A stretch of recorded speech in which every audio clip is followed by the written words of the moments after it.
Pues muy buenas tardes, tengamos todos, hermanos, aquí una vez más en la casa del Señor. Vamos a compartir la palabra de Dios, lo que tiene para nosotros en estas preguntas que estamos viendo de parte de Dios. Yo creo que ya la tercera pregunta y le dejamos ahí hasta el próximo bloque. La pregunta de hoy es bien sencilla. La pregunta dice: ¿dónde está tu hermano? Lo que Dios le hace la pregunta ahora a la generación siguiente. Ya habíamos visto cómo Dios le preguntó a Adán: ¿dónde estás tú? Le preguntó a la mujer: ¿qué has hecho? Y ahora a su hijo mayor viene y le pregunta: ¿dónde está tu hermano? Amén. Y eso vamos a verlo en este versículo de Génesis capítulo 4, versículo 9. Dice la palabra de Dios en el nombre del Padre, del Hijo y del Espíritu Santo. Y Jehová dijo a Caín: ¿dónde está Abel tu hermano? Y él respondió: no sé. ¿Soy yo acaso guarda de mi hermano?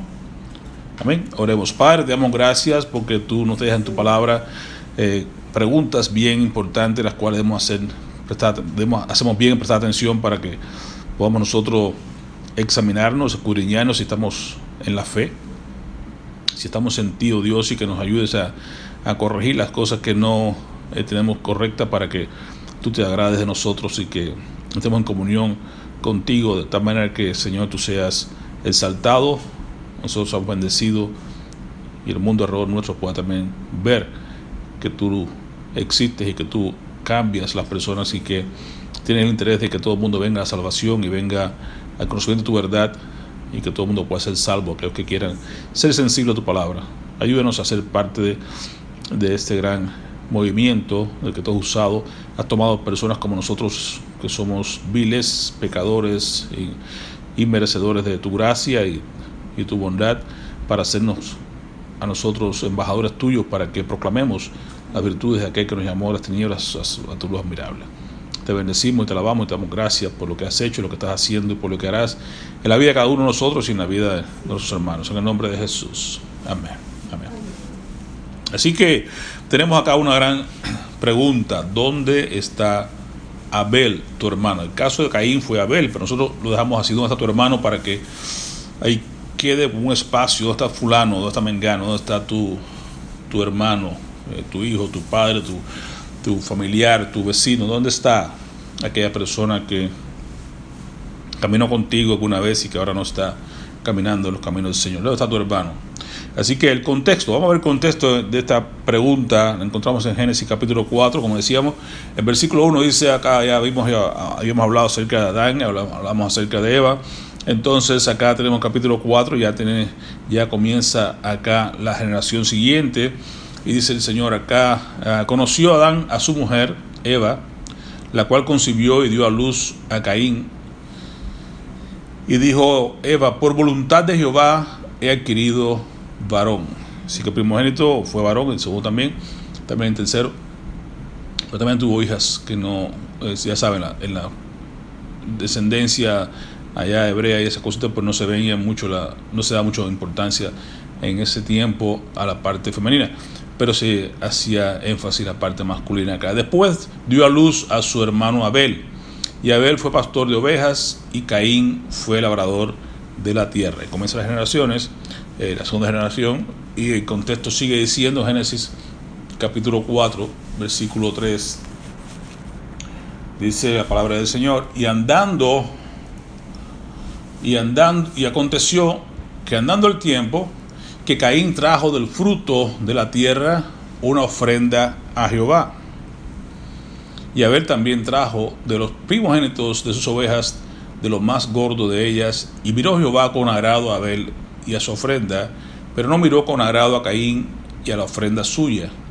Se ensañó Caín en gran manera y decayó su semblante. Aquí vemos entonces, y lo vemos corroborado ya también en Santiago, nos habla acerca de que Caín era malo, en el sentido de que muchas veces hacemos la pregunta: ¿por qué Dios aceptó la ofrenda de Abel y no aceptó la ofrenda de Caín? Y en realidad estamos viendo acá que los dos vinieron a traer holocausto, pero si nos damos cuenta, desde que Dios estableció la ofrenda, tiene que haberse visto allí, porque cuando Dios sacrifica animal para cubrir a Adán y a Eva, y hay derramamiento de sangre, y está escrito en la palabra que sin derramamiento de sangre no habrá remisión de pecado. Encontramos entonces acá que posiblemente Abel tendría un mejor entendimiento de lo que Dios pedía. Y vemos acá que dice que trajo Abel de sus ovejas. Primero dice acá, trajo lo primogénito de las ovejas, trajo lo más gordo de ellas. Y entonces Jehová miró con agrado a Abel y a su ofrenda. Se miró su carácter, que hemos hablado en la escuela dominical, de su carácter, vimos su integridad con Dios, su deseo de servir a Dios, de hacer las cosas como Dios manda, porque en realidad cuando tú haces las cosas a tu manera y no a la manera de Dios, estás mostrando que tu manera es la mejor que la de Dios, estás mostrando que tu carácter no está en línea con lo de Dios. Y es interesante que la palabra que estamos viendo en la escuela dominical de piedad, en inglés pues se habla de godliness, así como estar como alineado con las cosas de Dios. Así que realmente si no estamos alineados a las cosas de Dios, pues nuestra vida no es una vida piadosa, no es una vida que esté realmente mostrando que deseamos lo que Dios quiere para nosotros, no estamos realmente dándole la importancia que tiene. Y vemos entonces que Caín dice que Caín trajo del fruto de la tierra una ofrenda a Jehová. Quiere decir que pudo haber traído quizás abundantemente, pero no fue una ofrenda cualquiera, no fue sencillamente, fue algo del campo. Es cierto que era labrador de la tierra, pero realmente trajo algo, y realmente no era nada que sangrara, nada que pudiera ofrecer en forma de sacrificio correcto a la manera de Dios. Cuando uno hace un sacrificio a Dios, no lo hace de manera correcta, ni con un corazón dispuesto, ni con una actitud adecuada. Dios no se agrada de eso, por supuesto que no. Y por eso vemos la diferencia acá, que Abel trajo lo primogénito. Se trajo lo primero, es lo que Dios pide que siempre ofrezcamos. Desde el principio, de lo primero lo vemos en todas las partes del Antiguo Testamento, cuando incluso Josué llegó allá a alcanzar a Jericó, y esta primera ciudad va a ser consagrada a Dios. Todo lo que aquí hay va a ser entregado al Señor, porque es lo primero, y se establece en la ley y en todos los demás lugares que siempre lo primero va hacia Dios. En el diezmo que usted recibe salario, la primera parte va al Señor. Después usted vive con el resto, usted paga sus biles, todo lo demás, pero usted tiene que dar siempre lo primero a Dios, o debe dar lo primero a Dios, porque es la manera en que Dios se agrada. Así que primeramente aquí vemos que la actitud de Abel fue seguramente una actitud diferente, un corazón dispuesto, en línea con lo que Dios pedía en cuanto a la ofrenda. Trae lo primero de su oveja, y encima de eso dice trae lo más gordo, trae lo mejor. Entonces para Dios usted siempre debe traer lo mejor al Señor. Traiga lo mejor al maestro, de su tiempo, de su talento, de todo lo que usted tiene, porque realmente todo lo que usted tiene es de Dios, sencillamente. Por tanto, usted le devuelve a Dios de lo que Dios ya ha dado, lo que Dios ya le ha abundado, de lo que Dios ha bendecido en su vida, lo que Dios ha hecho contigo. No tenga temor, tráigaselo a Dios, y Dios lo va a multiplicar de manera que usted va a tener siempre suficiente en todas las cosas, incluso para usted poder dar a otros lo que necesitan según su necesidad. Así que vemos la diferencia acá entre la ofrenda que ofreció Caín y la ofrenda que ofreció Abel. Por tanto, Dios se agrada de Abel y no así de Caín. Pero no obstante, cuando Caín está en esta condición que no estaba en línea con las cosas de Dios, la ofrenda que hace no es con la actitud correcta, no lo hace de la manera que debería ser hecha, como quiera, Dios dice entonces, no miró Dios a Caín con agrado, ni se ofrenda, ni a Caín ni a la ofrenda. Así que muchas veces hay que tener en cuenta, el Señor por ejemplo nos habla en su evangelio, que si usted viene a la casa del Señor y trae la ofrenda al Señor, ya usted vino, está dispuesto, y vino con una actitud correcta, trajo lo mejor, trajo lo primero al Señor, pero se da cuenta que ahí usted se acuerda usted que hay un hermano que tiene algo en contra suya, dice, mira, deja la ofrenda en el altar y ve y reconcíliate con tu hermano. Quiere decir que Dios mira las dos cosas, no mira solamente la ofrenda, sino al que ofrenda. Ven como Dios miró a Caín y la ofrenda que trajo. Mira como Dios miró a Abel y la ofrenda que él trajo. Así que Dios mira todo, Dios mira tu carácter, Dios mira cómo está tu relación con él y con los demás, y Dios mira también lo que tú traes al altar. Así que piense siempre en esto, cuando usted venga a Dios, venga a traer lo mejor de usted, lo más gordo, en el sentido que decía acá Abel, lo que usted quiera, ofrende a Dios lo mejor en la manera que Dios ofrece, pero con un corazón limpio, sincero, y que usted no tenga nada de que avergonzarse, en que tenga algún tipo de relaciones rotas, algo que no esté bien delante de Dios. Aproveche y póngase a cuenta para que Dios vea y reciba tu ofrenda, y también te reciba a ti como ofrenda grata delante de Él.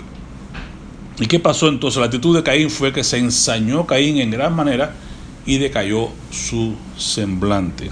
Así que la actitud de Caín acá, la respuesta de Caín ante la poca aceptabilidad de parte de Dios, y entonces por consecuencia la envidia que surge al ver que sí Dios se agradó de su hermano, pero no se agradó de él ni de su ofrenda.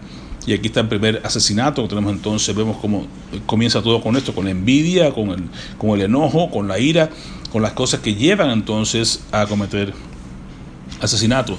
Por eso que Jesús decía en su sermón del monte, que si un hermano si tú estás ofendido con otro hermano, eso es igualmente asesinato, porque bastaría nada más que tener la oportunidad para llevar a cabo eso. Evitar que ese enojo hierva en tu corazón, evitar que haya malos pensamientos hacia un hermano en tu corazón, porque estás asesinando a tu hermano, ya estás echando a perder. Cuando comenzamos a hablar más de un hermano, hablamos por las espaldas, estamos destruyendo, estamos asesinando su reputación, su carácter delante de las personas que están escuchando, estamos destruyendo su vida, su testimonio delante de las personas que están escuchando, lo que tú estás hablando mal de esa persona, y entonces igualmente es asesinato. Y si diera la oportunidad de tener la capacidad y el lugar y los medios para hacerlo, posiblemente también matarías a alguien que te haya ofendido, que haya hecho algo en contra tuya. Así que aquí dice, ese Caín se ensañó en gran manera, si ya estaba enojado de tal manera que lo que faltaba era la oportunidad, y se le dio la oportunidad de poder matar a su hermano.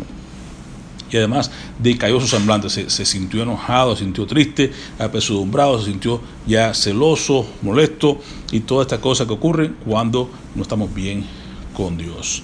Amén. Y entonces ahí comenzó todo el problema con Caín.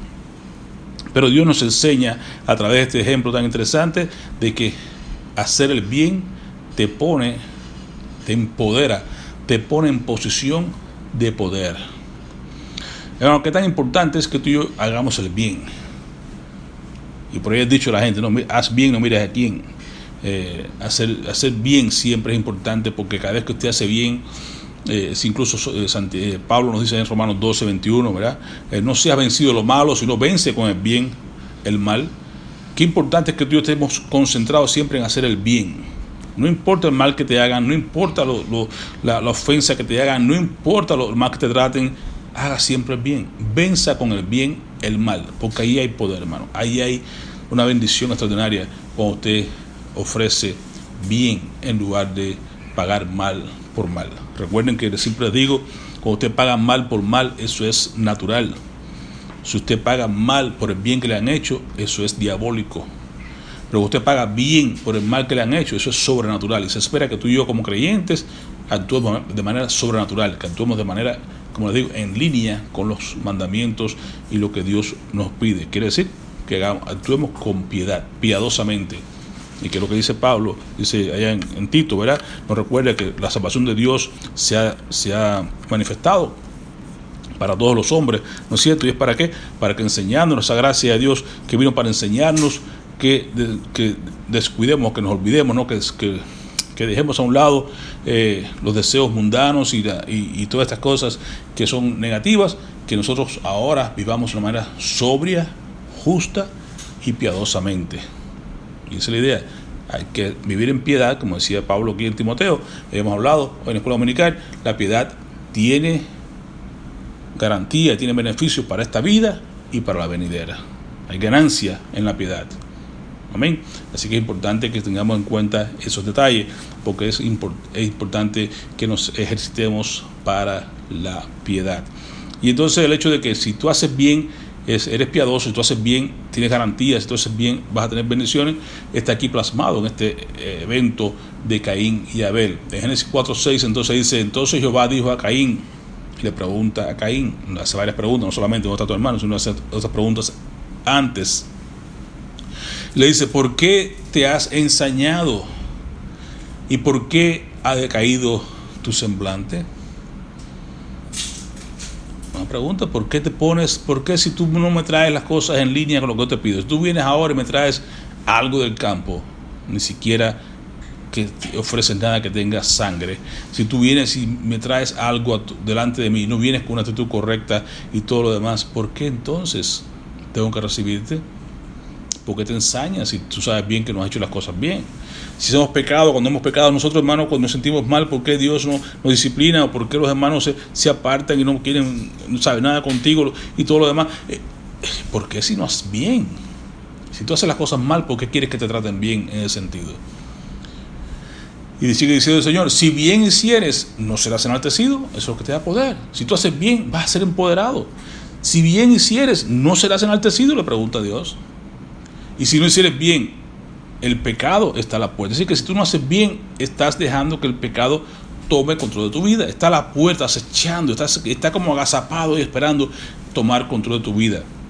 Si tú haces mal, entonces estás invitando a que el pecado venga y entre a tu vida y te destruya si tú no tomas control de ella. Pero dice el Señor, pero con todo, fíjate, aun cuando tú haces mal, aun cuando tú sabes que tu pecado está ahí a la puerta, con todo tú tienes el poder de enseñorearte de él. Tú tienes la capacidad de, ¿sabes qué? Decir no a esa, porque cuando estás enojado, tú puedes trabajar ahí en esa área. Cuando en ese momento está tu mente tomada por cosas que son negativas, es el momento de llevar cautivo todo pensamiento a la obediencia a Cristo. Es el momento de pedir ayuda a Dios. Es el momento de llenarte del Santo Espíritu del Señor. Es el momento de poder vencer al pecado cuando está pequeño. Entonces tú lo dejas ahí y no haces caso y no obras en contra de esto, a la larga te puede dañar, te puede destruir. Entonces está a la puerta, pero con todo tú te vas a señorear de él si haces las cosas correctas. Pero otra vez más, si bien hicieres, vas a ser empoderado. Si tú no haces bien, vas a ser dominado por causa del pecado. Así que entonces vemos que realmente no hizo bien a la hora de la ofrenda, tampoco hizo bien en seguir el consejo que Dios le da. Mira, ¿por qué vas a estar exaltado? ¿Vas a estar enojado? No. ¿Por qué decae tu semblante? No. Busca la ayuda divina y podrás vencer el pecado. Con todo, no lo hizo. Todo lo contrario, Dios renació a su vida. ¿Y qué pasó entonces? Siguió adelante y encontramos luego en el versículo 8, y Caín le dije, vemos los efectos secundarios del pecado, porque ya Dios lo había advertido. Con todo, el pecado está a la puerta. Ya veo que estás ahí a punto de hacer una maldad, pero tú estás a tiempo de arrepentirte, estás a tiempo de dar la espalda a ese pecado, estás a tiempo de buscar la ayuda divina y salir adelante. Sin embargo, él escogió el camino negativo. Dijo Caín a su hermano Abel, salgamos al campo. Y aconteció que estando ellos en el campo, Caín se levantó contra su hermano Abel y lo mató. ¿Ven el resultado, hermano? Cuando nosotros dejamos que cualquier pecado en nuestras vidas tome asiento en nuestras mentes, en nuestros corazones y comience a crecer, va a traer un efecto secundario dañino, negativo. Y en este caso vemos que iniciando y luego las familias, primeras familias que Dios puso en el huerto del Edén, y que por supuesto perdieron su comunión con Dios ahí en el huerto y fueron expulsados del huerto. Pero como vemos acá, resultado de la semilla del pecado, ya comenzó el celo, la envidia, la dificultad entre los hermanos, al punto que comienza aquí, aparece el primer asesinato en la Biblia. Y hasta hoy lo único que ha pasado es que se ha multiplicado la maldad, se ha multiplicado la gente que hace cosas extraordinariamente horribles. Cuando usted escucha todo ese tipo de cosas que hay en las noticias y todo lo que hay por ahí, cuánta maldad, cuánta destrucción, cuánto asesinato, cuánto atropello, cuánto abuso infantil, cuánto tráfico de gente humana, cuánto de todo, por causa del pecado. El pecado se ha multiplicado.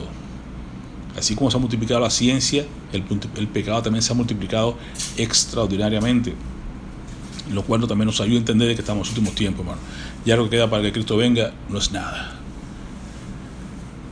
Y aquí está la pregunta de hoy. La pregunta de hoy dice Jehová en 4:9. Y Jehová dijo a Caín, ¿dónde está tu hermano? A ver, tu hermano.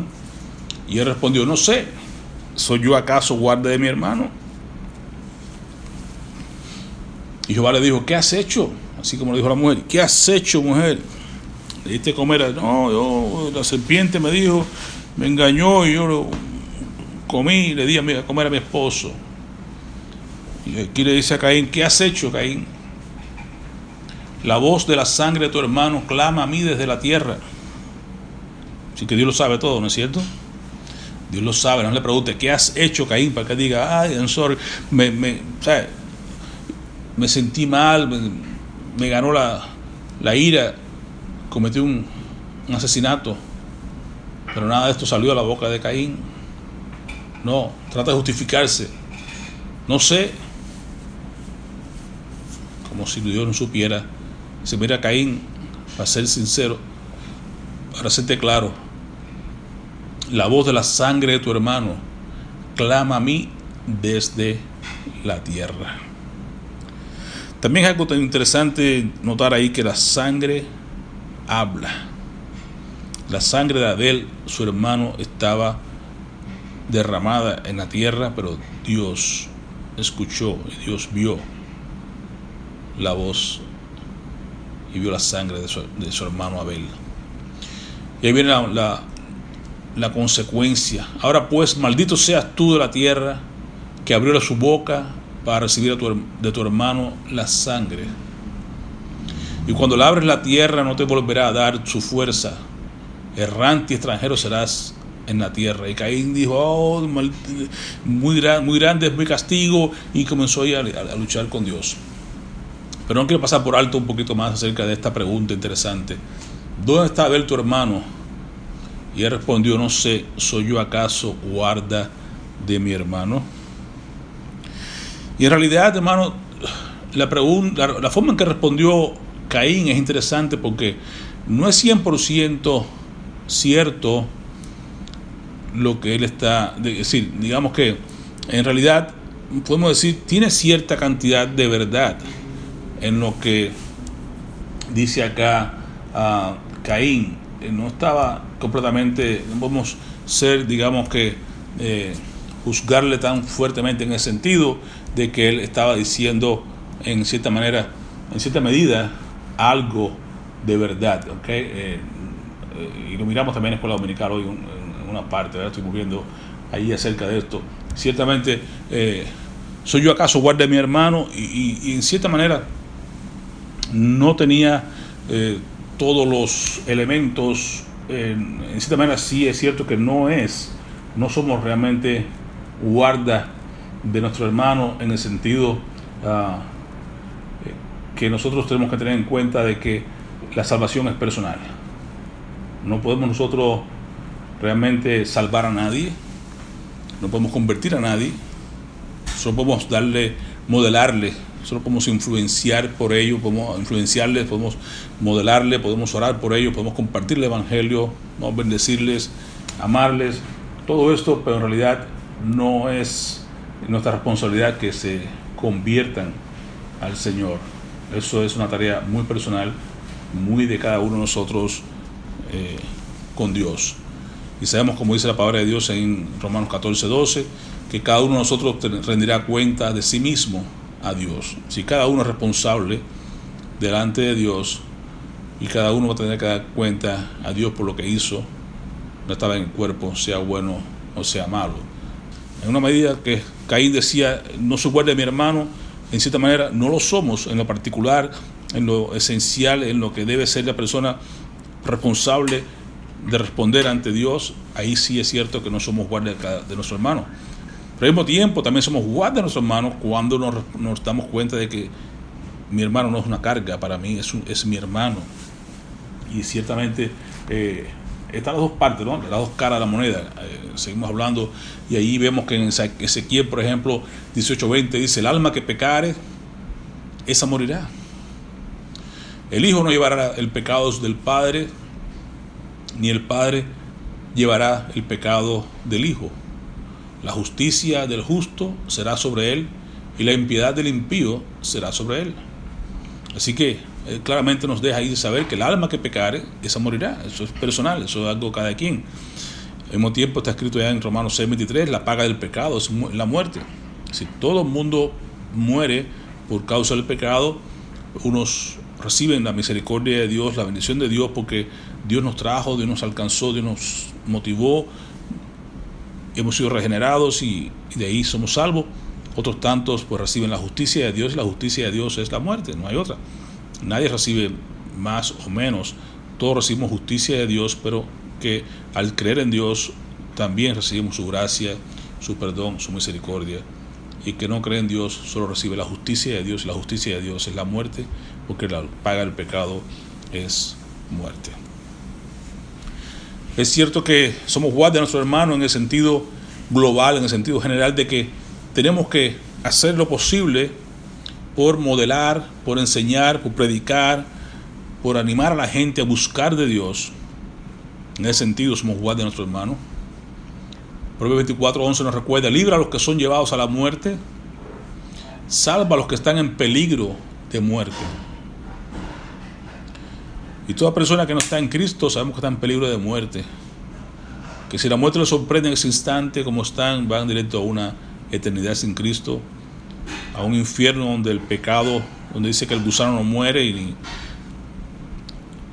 el crujir de dientes, donde el fuego no se apaga. Entonces estamos hablando de que hay muchas personas que están en peligro de muerte, y a ti y a mí nos corresponde librar a esas personas, salvarlos. ¿Cómo? Predicándoles, hablándoles, amonestándoles, exhortándoles, no salvándoles en el sentido real, porque quien salva es Cristo, pero somos nosotros instrumentos en las manos de Dios para animarles y mostrarles el camino a Cristo. Estamos como Juan el Bautista, estamos para mostrar el camino hacia Dios.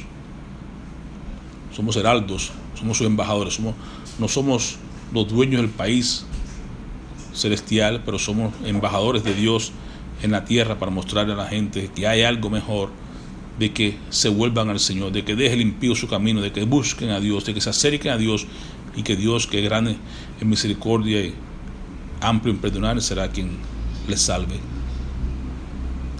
Y está claro, porque Santiago nos recuerda que aquel que sabe hacer lo bueno y no lo hace, le es pecado. Entonces, para estar bien con Dios, hermano, para ser guarda de mi hermano, yo tengo que estar convencido de que hay, en cierta manera, no voy a ser capaz de salvar a nadie, pero sí estoy puesto en el mundo para ayudar a aquello y ser sensible a que mucha gente anda por el mundo sin fe y sin esperanza, como cantamos ahorita las 100 ovejas. Muchos andan por el mundo sin fe, sin consuelo, sin un temor, sin ningún temor de Dios, sin ninguna esperanza. Pero tú y yo tenemos la palabra de Dios. Tú y yo tenemos la bendición de que conocemos a quien salva. Conocemos a un Salvador que vino a salvar a los pecadores. Solo está en que las personas entiendan su condición, de que son pobres en espíritu, de que están en bancarrota, de que no hay ninguna cantidad de dinero posible para poder comprar estar bien con Dios, que entiendan su condición de pecadores, para que puedan abrir su corazón al llamado de Cristo, que ya fue hecho, donde Cristo invita, dice: venid a mí los que están cargados, trabajados. Es Dios que nos invita a acercarnos a Él, pero tenemos que venir a la forma de Dios. Tenemos que venir regenerados. Dios nos regenera y nos mueve entonces hacia Él. Luego, en otro sentido, somos guardias de nuestro hermano porque está escrito la palabra del Señor. La Biblia está llena de aquellas unos a otros, de aquel mandato unos a otros. Está lleno. Ahora algunos de ellos por arribita para que usted recuerde y se dé cuenta de que tenemos muchas instrucciones acerca de cómo estar bien, de cómo ser guardia de nuestro hermano, guarda de nuestro hermano. En Juan 13:34, por ejemplo, Jesús nos dice: un mandamiento nuevo os doy, que os améis unos a otros, como yo os he amado, que también os améis unos a otros. Así que una forma de cómo yo ser el guarda de mi hermano es amándonos unos a otros. Recuerde que el gran mandamiento es amar al Señor tu Dios con todo tu corazón, con toda tu mente, con toda tu fuerza, con todo tu corazón. Y el segundo mandamiento es semejante al primero, que es: amarás a tu prójimo como a ti mismo. Así que si tú amas al prójimo, es todo el mundo que está alrededor tuyo, de cerca, lejos, lo que sea, toda persona, igualmente que tú, una persona como tú, Es decir, un ser humano igual que tú, ese es tu prójimo. Y tú estás llamado a amarle. Entonces somos guardias de nuestros hermanos en el sentido de que tenemos que amarnos unos a otros como Dios nos amó a nosotros. Ese sentido mayor, allá sabemos que ya estaba escrito que debíamos amarnos unos a otros, pero como Dios nos amó a nosotros, es entender el amor sacrificial de Dios, el amor a la altura de Dios, el amor a la forma de Dios, el amor incondicional de Dios para con nosotros, el amor que sobrepasa todo entendimiento, el amor que cubre multitud de pecados, el amor que Dios mostró por nosotros. Ese tipo de amor es el que tenemos que mostrarnos unos a otros. De esa manera somos guarda de nuestro hermano. El amor cubre multitud de pecados. El amor no es hablar mal de tu hermano. El amor no es tratar de desvirtuar las virtudes de otra persona que está contigo en Cristo. Eso no es amor. Entonces nos manda a amarnos unos a otros. En Romanos 12:5, así nosotros siendo muchos somos un cuerpo en Cristo y todos los miembros los unos de los otros. ¿Ve? Nos guarda de nuestros hermanos porque todos estamos en Cristo, en el mismo cuerpo, somos parte de la misma iglesia, somos parte del mismo grupo de personas que vamos al cielo a amar a Dios, representamos a Cristo. El cuerpo de Cristo no puede estar dividido. No puede haber una persona que sí ame a Dios y otro está hablando mal de la iglesia, otro está hablando, corriendo por otro sitio, no sé qué. Así no funciona. El cuerpo de Cristo es un cuerpo que debe estar unido, que estemos siempre en armonía, porque ahí derrama Dios bendición y vida eterna. Romanos 12:10, amaos los unos a los otros con amor fraternal, en cuanto a honra, prefiriéndonos los unos a los otros, dando lugar, hermano, a los otros. Recuerde que se le da mayor lugar a aquellos partes del cuerpo que son menos honrosos. Usted viste y calza con zapatos más caros y más costosos y más de todo y más hermosos. Los pies que son más débiles a su cuerpo que es diferente. Otras partes de su cuerpo son diferentes. Usted hace de esa manera. Así nos dice que tenemos que darle honra, prefiriéndonos unos a los otros, dándole honra a otro hermano. Así de esa manera estamos actuando como guarda de nuestro hermano. 13:8 de Romanos, no debáis a nadie nada, sino el amaros unos a otros, porque el que ama al prójimo ha cumplido la ley. ¿Cómo cumplimos la ley de Cristo, hermano? Sencillo, amándonos unos a los otros. De esa manera estamos cumpliendo la ley de Cristo. Todo lo contrario. Así que dice 14:13 de Romanos, así que ya no nos juzguemos más los unos a los otros, sino más bien decidid no poner tropiezo u ocasión de caer al hermano. Todos vamos rumbo a alcanzar las coronas, alcanzar las bendiciones que Dios tiene para cada uno de nosotros, y en ese caminar habrá alguien que quiera hacernos tropezar, habrá alguien que quiera, entre los hermanos de la iglesia, que quiere que no lleguemos a alcanzar esa corona, que no alcancemos esos galardones, esos premios que Dios tiene para cada una de las personas que estamos caminando hacia la vida eterna. Y entonces habrá quien quiera, como dicen por ahí, serrucharnos el piso para que caigamos y no alcancemos nuestras metas.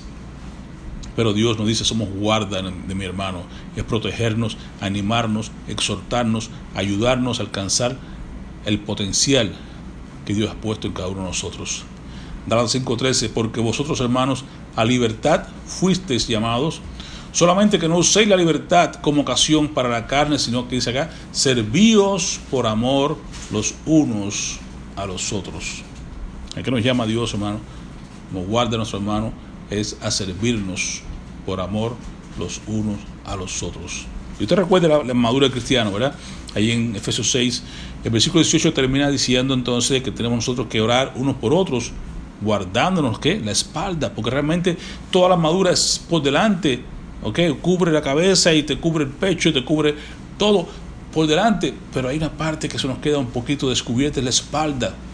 Y ahí es donde viene entonces la oración de los santos.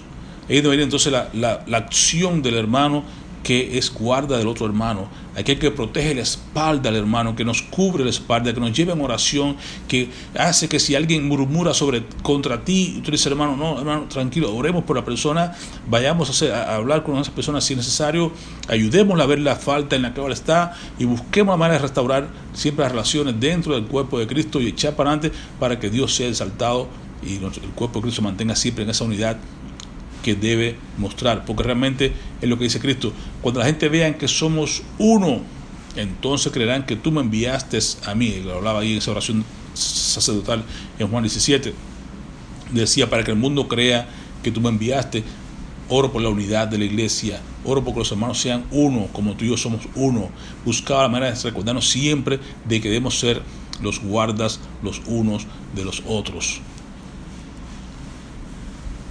En Gálatas 5:26, no nos hagamos vanagloriosos, irritándonos unos a otros y envidiándonos unos a otros, porque estaríamos haciendo lo mismo que Caín. Si comenzamos a envidiarnos y empezamos a irritarnos unos a otros, lo que nos falta para matarnos y hacernos daño es ocasión y tiempo, oportunidad. Por el contrario, en Gálatas 6:2 nos recuerda sobrellevar los unos las cargas de los otros y cumplir así la ley de Cristo. Lo que le decía ahorita cuando esa persona le preguntaba: ¿no te da pesar tener cargar a tu hermano todo el tiempo contigo? ¿Cómo va a ser si es mi hermano? Así que eso es sobrellevar las cargas los unos de los otros, y así cumplimos la ley de Cristo, sobrellevar las cargas, porque no todo el mundo somos iguales en el cuerpo de Cristo, no todo el mundo tenemos las mismas condiciones, no todo el mundo vamos a estar bien, pero en realidad cuando alguien necesita, está enfermo o tiene necesidad de algo, o transportación, lo que sea, es sobre las cargas. Lo vemos ahí en la iglesia, como la hermana a veces cuando no tiene transporte, pues el hermano le da un ride ahí allá a Walmart y van a comprar sus cositas, o al otro hermano que va y le trae no sé qué cosa, y así vamos cada uno llevando las cargas los unos de los otros. Cuando alguien tiene necesidad de que alguien en su familia está necesidad de oración, pide oración, el resto de la iglesia pues oramos por esas personas y estamos buscando siempre manera de cómo sobrellevar las cargas los unos de los otros para cumplir así la ley de Cristo. En Efesios 4:2, con toda humildad y mansedumbre, soportar con paciencia los unos a los otros en amor. Paciencia y amor para poder soportarnos unos a otros. Porque no es fácil. Realmente la vida cristiana no es fácil. Convivir con personas que no son de tu familia, personas que vienen de otros países, otras culturas, otras cosas, otros caracteres, otras formaciones, no es fácil. Y vivimos todos juntos en la misma iglesia y tenemos que compartir unos con otros. Y entonces hace falta paciencia para sobrellevarnos unos a otros. ¿Cómo lo logramos entonces? Hermanos, con amor. Porque la clave es el amor. Que conoce a Cristo, que conoce a Dios, entonces sabe lo que es el amor. Y sabrá entonces que por amor podemos tener nosotros la capacidad de soportarnos unos a otros. Podemos ser humildes, podemos ser mansos, podemos ser capaces de tener paciencia los unos con los otros. Todo eso en amor. La clave es el amor de Dios. Por amor a Dios hacemos lo que hacemos, por amor a Dios, porque Dios nos amó a nosotros de tal manera que dio a su Hijo unigénito para que todo aquel que en él cree no se pierda, mas tenga vida eterna. Entonces, el amor de Dios ha sido derramado en nuestros corazones, dice Pablo y en 2 Corintios. Eso es lo que nos impulsa, lo que nos anima, lo que nos ayuda a ser más que vencedores, lo que nos ayuda a poder soportarnos unos a otros, es ese amor que ha sido derramado en nuestros corazones. Efesios 4:32 igualmente nos recuerda: antes ser benignos unos con otros, misericordiosos, perdonándonos unos a otros, como Dios también os perdonó a vosotros en Cristo. Así que qué importante es esta clave del Señor acá, en el sentido de que a veces pensamos nosotros: se me hace difícil poder sobrellevar la carga, se me hace difícil ser el guarda de mi hermano, se me hace difícil perdonarlo, tener misericordia. Es sencillo. Piense, la medida es que tanto así como Cristo, así como Dios te perdonó a ti, en Cristo Jesús debes perdonar a tu hermano. Así como Cristo tuvo misericordia de ti, ten misericordia de tu hermano. Qué tan sencillo es hacer bien a las personas, ser benigno con las personas. ¿Cómo? Así como Dios fue bueno contigo. Dios ha sido bueno, Dios ha sido fiel, Dios ha mostrado su misericordia, su gracia sobre ti. Entonces, ¿qué te cuesta a ti ahora ser misericordioso y bondadoso y benigno y paciente y amoroso con tu hermano? Tú eres el guarda de tu hermano. Te corresponde mostrar, te corresponde imitar ahora a Dios en tu carácter con respecto a tus hermanos. 5:21 es de Efesios: someteos unos a otros en el temor de Dios. Aparte del amor de Dios en nosotros, tenemos también el temor de Dios, el deseo de obedecer a Dios, el deseo de hacer a Dios grande, el deseo de hacer a Dios, de magnificar a Dios, el deseo de honrar a Dios. Es el temor que tenemos que mostrar. Por tanto, debemos someternos unos a otros, ¿ok? El hecho de que una persona esté dirigiendo en la iglesia, un maestro de escuela dominical, cualquiera de los líderes que tenemos que someternos unos a otros, y especialmente está en el contexto que habla aquí Pablo en Efesios 5, en el matrimonio. No somos nadie superior a otro. El marido debe someterse a la esposa debe someterse al marido. No es aquello que siempre pensamos, la mujer, sométese. No, los dos tenemos que someternos unos a otros. ¿Por qué? En el temor a Dios. Los dos debemos someternos a Cristo. Cuando somos capaces de someternos a Cristo, si yo soy capaz de someterme a Cristo, me es fácil someterme a mi pareja. Mi pareja, de igual manera, si se somete a Cristo, entonces le es fácil someterse a mí como cabeza de la casa, de la familia. Así entonces cada persona toma su lugar en la iglesia. Cuando cada uno se somete a Cristo, entonces somos capaces de poder someternos al liderazgo de la iglesia, o a aquella persona que esté en cualquier otra área de dirección en la iglesia. Es necesario, hermano, que aprendamos a vivir en el amor de Dios. Aprendemos a vivir en el temor reverente de las cosas de Dios, para que vean qué fácil se nos hace entonces poder ser guarda de mi hermano, poder soportarnos unos a otros, poder tener paciencia unos con otros, poder ser benignos unos para con nosotros, poder entonces amarnos unos a otros, poder entonces nosotros compartir unos con otros, y así entonces, aunque no seamos capaces de hacerlo alcanzar salvación, pero si podemos animarle y exhortarle a que alcancemos desarrollar un carácter dentro de la iglesia como Dios manda y como Dios espera a cada uno de nosotros. El que está fuera de la iglesia y no es cristiano, tenemos que igualmente amarle, perdonarles, hacerles el bien, ayudarles a buscar el camino del Señor, para que de esa manera podamos cumplir con esta ley de Cristo. 3:6 de Colosenses: la palabra de Cristo mora en abundancia en vosotros, enseñándoos y exhortándoos unos a otros con toda sabiduría, cantando con gracia en vuestros corazones al Señor, con salmos e himnos y cánticos espirituales. ¿Ven? Exhortándonos unos a otros. ¿Cómo es que somos entonces guarda de mi hermano? ¿Cómo lo hacemos? Cuando yo soy capaz de enseñándonos unos a otros y exhortándonos unos a otros en toda sabiduría. Y juntos, como vemos ahí en la iglesia, nos vamos juntos a cantar al Señor en nuestros corazones, con salmos, con himnos y con cánticos espirituales.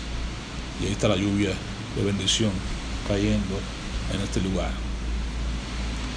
Dice la palabra de Dios en 1 de Pedro 4:10: cada uno según el don que ha recibido, ministrelo a los otros. ¿Ven? ¿Para qué es el don que Dios te da? ¿Para qué Dios te capacita? ¿Para qué Dios te bendice?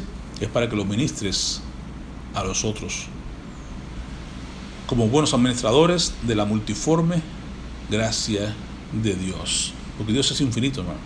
Dios tiene gracia para todos y más. Dios tiene la capacidad de derramar su bendición sobre tu vida y de muchas maneras, y sobre la vida de otros hermanos de muchas maneras, la vida de otros hermanos de muchas maneras, y todos juntos comenzamos a ministrarnos unos a otros de muchas maneras diferentes, pero todo procedente de Dios. Su gracia es multiforme. Nuestra función es ministrarnos unos a otros, es compartir y ser beneficiados de toda esa cantidad de gracia que Dios derrama sobre cada uno de nosotros. En Hebreos 3:13: antes, exhortando, vea que otra vez exhortación, exhortados unos a otros cada día, entre tanto que se dice hoy, para que ninguno de vosotros se endurezca por el engaño del pecado. Caín fue endurecido por causa del engaño del pecado. Dios le dijo: con todo tú podrás enseñorearte de él si quieres, pero no quiso. Pero tú y yo vemos a personas en la iglesia que puede ser que sean también seducidos por causa del pecado, que también llegan a ser endurecidos sus corazones por causa del pecado. Tu función, la mía como guardia de mi hermano, es animarle, exhortarle a que deje ese mal camino, a que se vuelva al Señor, a que vuelva a su primer amor. Ven, ahí que está nuestra función como guarda de mi hermano. sigue siendo el 24 de Hebreos 10:24, consideremos unos a otros igualmente para estimularnos al amor y a las buenas obras. No dejar de congregarnos, ¿verdad? Como muchos por costumbres, sino exhortándonos, considerándonos, estimulándonos al amor y a las buenas obras. Santiago 5:16, confesaos vuestras ofensas unos a otros y orar unos por otros para que seáis sanados, porque la oración eficaz de lo justo puede mucho. Hermano, hay que confesarse los pecados, las ofensas unos a otros, orar unos por los otros, y así vamos a alcanzar sanidad interior, vamos a alcanzar sanidad en el cuerpo de Cristo, vamos a alcanzar sanidad para la gloria de Dios. Es importante que el cuerpo de Cristo sea unido, que el cuerpo de Cristo pueda buscar la manera de desarrollar este deseo de ser guarda de mi hermano. Con los de afuera, claro está, orar por ellos, bendecirles, mostrarles el camino al Señor, el camino al Padre. Los de adentro, cubrirnos la espalda unos a otros, animarnos, exhortarnos al amor y las buenas obras. Y hermano, es posible que usted deba tener en cuenta esta última exhortación que se nos hace aquí en Santiago, capítulo 5, versículos 19 y 20, que nos dice acá lo siguiente: hermano, si alguno entre vosotros se ha extraviado de la verdad y alguno le hace volver, mire qué interesante, sepa que el que haga volver al pecador del error de su camino salvará de muerte un alma y cubrirá multitud de pecados. Amén. Así que, hermano, es importante que aún los de afuera, vea acá la situación que los voy a hacer finalmente para terminar. El Señor nos recuerda acá en Ezequiel 3:17, hijo de hombre, yo te he puesto por atalaya a la casa de Israel. Oirás pues tú la palabra de mi boca y los amonestarás de mi parte. Qué interesante. ¿Por qué? Porque tú tienes que hacer eso. Tu función, la mía, es que nos pone Dios acá, no solamente como embajadores, sino como atalayas del Señor, para que hagamos la función que nos corresponde y digamos al mundo, exhortemos a la gente a que venga al camino de Dios. Porque hay una evidencia interesante que tenemos que tener en cuenta. Si somos o no guardas a nuestro hermano, si tomamos esta porción de Ezequiel, que es bien seria, donde dice 33, 8 y 9 de Ezequiel, dice lo siguiente: cuando yo dijere al impío, de cierto morirás, si tú no hablares para que se guarde el impío de su camino, el impío morirá por su pecado, cierto, pero su sangre yo la demandaré de tu mano. Eso decía ahorita cuando Caín mató a Abel, y Dios le dice: ¿sabe qué? Su sangre yo escucho, su sangre clama desde la tierra. Entonces es importante que tú y yo tengamos en cuenta de que no queremos tener manos ensangrentadas. Ya usted sabe de antemano que aquella persona que no conoce a Cristo está destinado a la muerte. Ya no hace falta que Dios te hable, ya Dios te habló, ya Dios te dijo que toda persona que no tiene a Cristo va a la condenación eterna. Pero tu función y la mía es entonces hablarle a las personas, porque si esa persona no quiere escuchar, va a morir por su pecado. Pero lo que queremos es que no te demande a ti y a mí la sangre de esa persona. Porque tú sabes ya, está escrito en Hebreo 9:27. Y de la manera que está establecido para los hombres que mueran una sola vez y después el juicio. Tenemos que decir a las personas, hablarle de esas cosas. Hermano, ya está establecido que te vas a morir un día. Ya tú lo sabes, sí. Y después que muera, ¿qué va a pasar contigo? No sé dónde. Bueno, es tiempo de ponerse a pensar. ¿Has pensado en la eternidad? ¿Has pensado en el juicio de Dios? El juicio viene y hay que estar listo para eso. Hay que hablar a las personas de que hay un juicio. Y como cantamos muchas veces acá, decimos, bueno, hay dos lugares, dos lados hay: la vida eterna y el lago infernal. ¿A dónde quieres ir? ¿A dónde quieres llegar? ¿Dónde estás? Te pregunta el Señor, ¿dónde estás? ¿Qué has hecho? Y mi función a ti y la mía, que dice, y tú y yo somos guarda de nuestro hermano. Sí, lo somos, ciertamente. En los últimos tiempos habrá una pregunta final.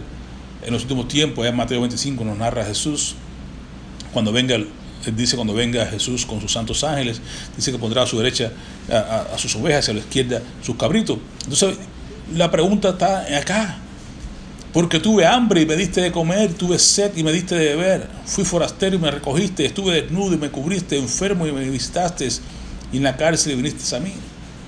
Y los justos dirán al Señor, Señor, pero ¿cuándo estuviste con hambre? ¿Cuándo estuvimos con sed? ¿Cuándo estuviste preso, enfermo, en la cárcel, te visitamos? Oh, no, no es a mí. La idea es que por cuanto hiciste a uno de mis hermanos más pequeños, a mí me lo hiciste. Entonces, somos guardias de nuestros hermanos. Porque tenemos que hacer la función que nos corresponde como guardias de nuestros hermanos. Visitar al enfermo, visitar al que está en la cárcel. Bien decía Pablo en Hebreo, no nos olvidemos de los que están presos, ¿verdad? Porque hay que pensar, ¿verdad?, que también nosotros somos presos del pecado, pero Dios nos libró. Entonces tenemos que hacer las cosas para nuestro hermano como para Cristo. Recuerden que muchas veces no entendemos las cosas, pero de eso se trata. La única Biblia que mucha gente va a poder ver es ver tu vida. Van a leer, es leer tu vida realmente. Tú y yo tenemos que entender que para muchas personas el único Cristo que ellos van a poder ver es a ti. Tú representas a Cristo.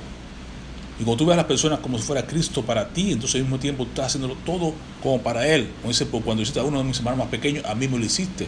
Por cuanto le diste aquel plato de comida a aquella persona pobre, por cuanto le diste aquel vaso de agua fría, como dice aquel que le da un vaso de agua fría a uno de mis hermanitos pequeños, no perderá su galardón en el cielo. Por cuando tú fuiste y recogiste a aquel, por cuando cubriste a aquel que estaba desnudo, por cuando visitaste a aquel enfermo, aquel que estaba en la cárcel, lo hiciste para Cristo. Entonces, ¿somos guardias de mi hermano? Sí, soy yo guardia de mi hermano.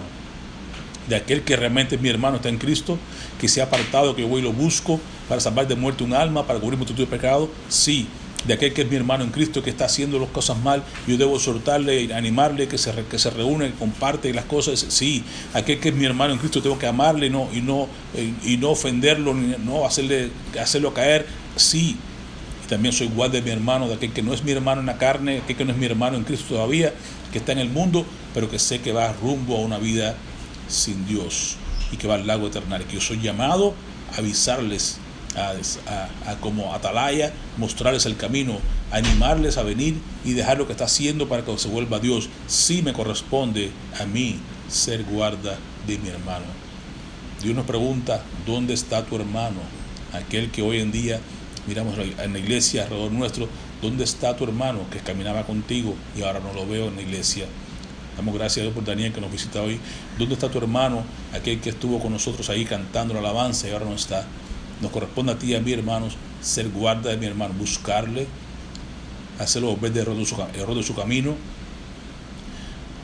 animarle, exhortarle, buscarle para que puedan reunirse una vez más y seguir buscando a Dios, aunque estén en nuestra iglesia, otra iglesia, donde vayan, pero tienen que buscar las cosas de Dios. Me corresponde a mí ser guarda de mi hermano. Amén. Que el Señor nos ayude a que no seamos como Caín y que digamos, no sé, ¿dónde está mi hermano? Pues no sé, ¿soy yo acaso guardia de hermano? Sí, sí lo eres. Por tanto, cuando Dios te pregunte, ¿dónde está tu hermano? Podemos decir, mi hermano está aquí, reunido conmigo, buscando, vamos juntos, camino a Canaán, vamos juntos a la Jerusalén celestial, vamos juntos gozándonos en el caminar, juntos en este camino para llegar a la vida eterna. Que Dios nos ayude, que Dios nos dé de su bendición, de su gracia y que podamos siempre juntos salir adelante en este andar. Es nuestra responsabilidad ser guarda de nuestros hermanos y ser atalayas para los que están en el mundo sin Cristo. Amén. Que Dios nos ayude. Oremos. Padre, te damos gracias porque tu palabra nos recuerda y nos mueve de donde estábamos a donde tú quieres que estemos, Señor. Nos alienta, nos instruye a ser responsables con las personas que tú pones en nuestro camino, las personas que pones nuestro cuidado, con las personas que tú, Señor, nos animas a que miremos su condición espiritual y que podamos hacer las preguntas que tú nos has hecho a nosotros. ¿Dónde estás? ¿Qué has hecho? Y qué responsabilidad tenemos nosotros de poder también ayudarles a entender que sin Cristo no hay salvación. Hay un solo Dios, un solo mediador entre Dios y los hombres, Jesucristo. Y Él es el camino, la verdad y la vida. Mostremos al mundo que hay un juicio, que después de la muerte hay un juicio y que debemos estar listos para poder enfrentarnos, como decíamos, que estemos listos para enfrentarnos con nuestro Dios, encontrarnos con nuestro Dios. Así, Padre, te rogamos que tú pongas esta responsabilidad, este ánimo en cada uno de nuestros hermanos para que juntos podamos tener siempre esa sensibilidad con los perdidos y también ese amor para los que están salvos pero que de alguna manera se han descarriado o se han alejado de tus caminar. Ayúdanos, oh Dios, a ser guarda de nuestros hermanos. En el nombre de Jesús. Amén.